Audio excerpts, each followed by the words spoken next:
Did you know that your old camera gear is worth money? I've sold over $40,000 worth of camera gear through a website called Gear Focus. And what I want to share with you in this video is my process that I go through for selling my old gear, because all of my old gear sales is what helps me buy new cameras and helps me upgrade all of my equipment. And I've had a lot of friends recently ask me, where do I sell my gear? How do I list it? So I wanted to put together a step-by-step guide on how I go through this process of selling my old gear and making it super easy, because all of that money that you can generate from your old cameras, lenses, GoPros, whatever, can be used to purchase new equipment or be used for other things like making more videos. So we're going to go through this step-by-step process and I'll show you exactly what I do. But first, let's just walk back in time. So I actually got into selling my old gear way back when I got into filmmaking. I started making videos a long time ago, elementary school, high school, and I always used my parents' camera back then. However, when I got into college, I purchased my first camera, which was the DVX 100.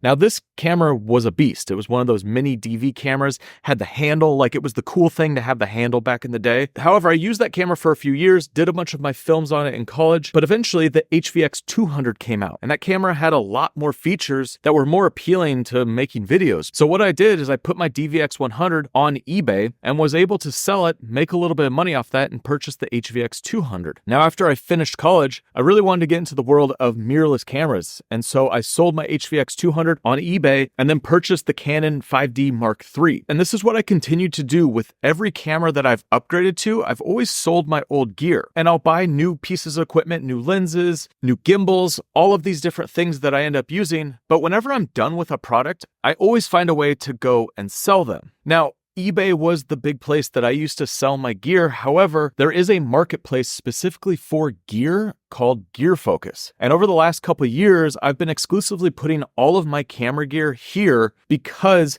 it's a much safer place to be able to sell, and there's just a lot less scams. And also, you end up making more money off of your gear because the fees are lower. And so the process is pretty simple. You basically list your gear, you take some photos of it, you write a little description, you put it up on a website like Gear Focus, then whenever someone makes a purchase, you just ship it up, package it up nicely, ship it, and then you'll end up getting paid. It's a very simple process and there's not much to it. However, it could be a little scary at first if you've never gone through this process of selling gear online and you don't want to get scammed. I think that's the biggest thing. You don't want to ship your piece of gear somewhere, then all of a sudden you don't get paid for it. And this is where having a website like Gear Focus really does make the difference, because whenever you're selling your gear, you're protected. And the website tracks the entire process. So the money comes in from the seller, you ship the product. As soon as the product arrives, then that money is released to you, and then you can use it to purchase something like a new piece of equipment. And another cool thing about Gear Focus is that it is a targeted market. So this is a place that people go to buy camera equipment. So you have the right buyers on this website versus something like an eBay,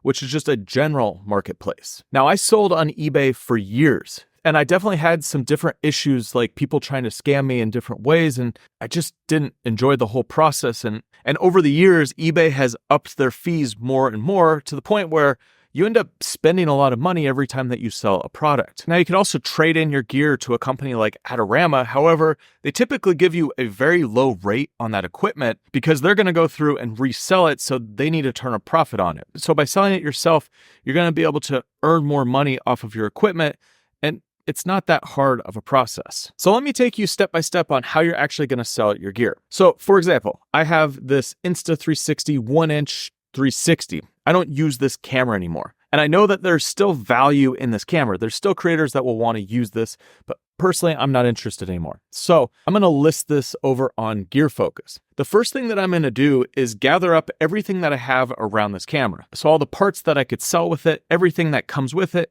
and see if there's anything missing. Now, also, if you have the box, gather the box. Personally, I don't keep the boxes for any of my equipment, but if you do, you could potentially sell for a little bit extra if you have the original box and everything that comes with it. But honestly, after years of doing this, I haven't seen this massive difference, so I just get rid of all the boxes. Now, once you've gathered everything for the product that you're selling, you want to look at the condition of everything, because this is all going to come into play. So is it beat up? Is there any scratches? Is there any issues with it? You just want to make sure that you know the exact condition of how you're selling the camera. So for something like a 360 camera, I'm looking at the lens. I'm looking how dirty it is, if there's any marks on it.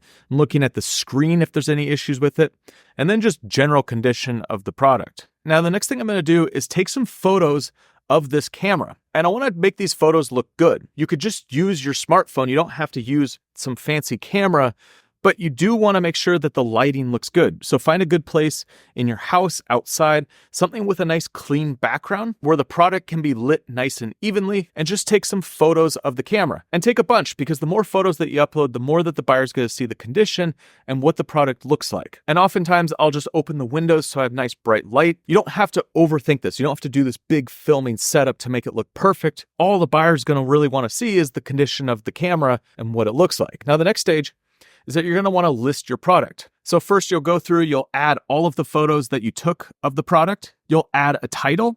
And for your title, you just want to be super clear on what you're selling. You don't need to create a title that's engaging like a YouTube title, but rather you just want to say exactly what you're selling. So if someone's searching for the Insta360 1-inch 360, you just put that in the title. Now you're going to want to fill out what brand the camera is, the condition that it's in. You're going to want to create the category for where this camera is. It's a 360 camera. And then you'll want to make a product description. You don't have to overthink this product description. All you really want to do is say what you're selling. This listing is for the Insta360 1-inch 360. I use this camera to make a few videos. However, I use a different 360 camera now, and so I decided to sell this one. I usually do something simple, just give a reason why. And also, I try to just tell what condition the camera is in. It was used for a few shoots, but it wasn't damaged in any way. Now, a big thing that I do whenever I list my camera gear, I make sure I create a list of what's included with the camera. So I'll say includes, and then I'll list every little thing. So if you have the box, you could list it here. For the camera, I would say I have the lens guard, I have the camera, I have the Insta360 pull. Basically, I would list every little thing that's going to be included when someone purchases the camera. I think it's better to be as clear as possible what the buyer is getting so that there's no confusion when they receive the box after purchasing it. Now, next, you need to set your price. And this is confusing for a lot of creators because how much should you sell your gear for? Well, what I typically do is I'll look on different websites at what the price of used gear is. Because you could go to Gear Focus and look and see if that same product is being sold right now. You could go to Amazon, look under the used prices. You could go to B&H, Adorama. But typically what I do is I go to eBay. eBay is a good source of information in terms of completed listings. So you could type in exactly the product that you're trying to sell, and there's an option on the left-hand side that says completed listings only. This will show all of that product that have been sold recently and what they're priced at when they're selling. So I'll use this data along with what I see on Amazon and B&H and Adorama to come up with my price, and you have to factor in condition. So if the camera is in really good condition, then you're going to price it a little bit higher on that used price scale. Whereas if the camera's beat up, you're definitely going to want to price it lower on the used price scale. And so you could kind of look at what a product is selling for by looking at the whole market of used prices for that specific product, and then put yours somewhere that you think is fair for what you're selling. Now, one thing I want to add is that you can actually reach out directly to Gear Focus and they will help you price your product. You could either send them an email or you could even call them on the phone. Someone will pick up the phone and talk to you if you have questions about the whole process. Also, if you just want some information on pricing your products. Now, one trick to be able to sell gear fast is price your used gear a little bit lower. So oftentimes when I want to sell a piece of gear, I don't necessarily need to get the maximum value out of it, especially when it's a piece of gear that I've used on different productions and I've made money working with. I'm happy to cut off $50 to $100 depending on what the used price is, just so that I'm competitive and that my gear is listed a little bit under everyone else. And so that when people are looking around at trying to buy this product, mine's the cheaper option, even though it's in good condition, and then they're more likely to sell. I've been able to do some very quick turnarounds with gear by just pricing it a little bit under that used price that I see across all of these different websites. However, that comes down to what you're comfortable selling your gear for and how much money you want to get out of your gear. If you price it high on the used side of that piece of gear, it might sit longer, but eventually it will probably sell. As long as you price it within the range that you're seeing this piece of gear being sold for everywhere else. Play around with it, just depends on how much money you want to get out of each piece of gear that you're selling. Now, the last thing on your listing after your price is you need to put the shipping box size and the weight. And this is so that the website can calculate how much shipping will be for your product. Now, I typically just find an Amazon box that's laying around the house with some packing material. I'll usually save boxes to the side when I know I'm going to be selling some gear, because that's an easy way just to reuse some boxing that you already have instead of having to go out and purchase a box and some different packaging material. Now, one thing I do whenever I'm selling a camera is I go back to factory settings, make sure all cards are cleared. Also, just check the camera, like check that the battery's working properly, and just make sure that everything is functional. Because the last thing you want to do is sell your product and the battery ends up not working or there's some issue with the camera. So just depending on the gear that you're selling, make sure to test everything. So I'll use an Amazon box. I'll wrap up my gear. I'll package it nicely to make sure it's not going to get damaged in transit. And then I'll measure the box with a measuring tape. And then I have a shipping scale at home. It's just something that I end up using all the time when I'm selling things like gear. You can get a cheap one on Amazon, but I'll weigh the box, put in the dimensions, and then now your product is ready to be listed. And so as soon as a buyer comes through and purchases your camera gear, you'll get a shipping label. So you'll have to print this out, attach it to your box. I have a special shipping label printer, but you definitely don't need to get one of these. You just need to print out the label, tape it to the outside of your box, drop it off. And then as soon as that package arrives to the buyer, then the funds will be released to you. Now you could use that money to purchase some new equipment. So the process itself is not really that complicated. And over the last couple of years, I've completely changed out all my equipment. I was using Panasonic cameras, a bunch of Panasonic lenses.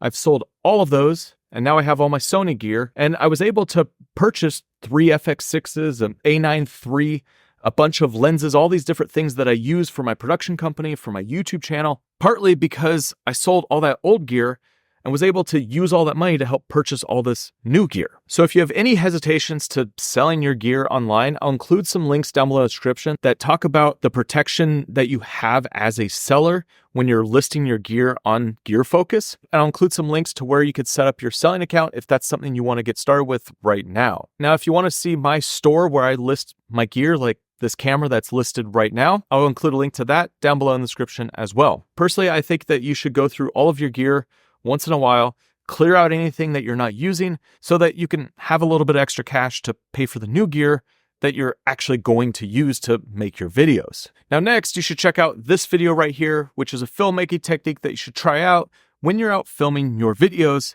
especially with that new gear that you're going to go get. I'll see you over there.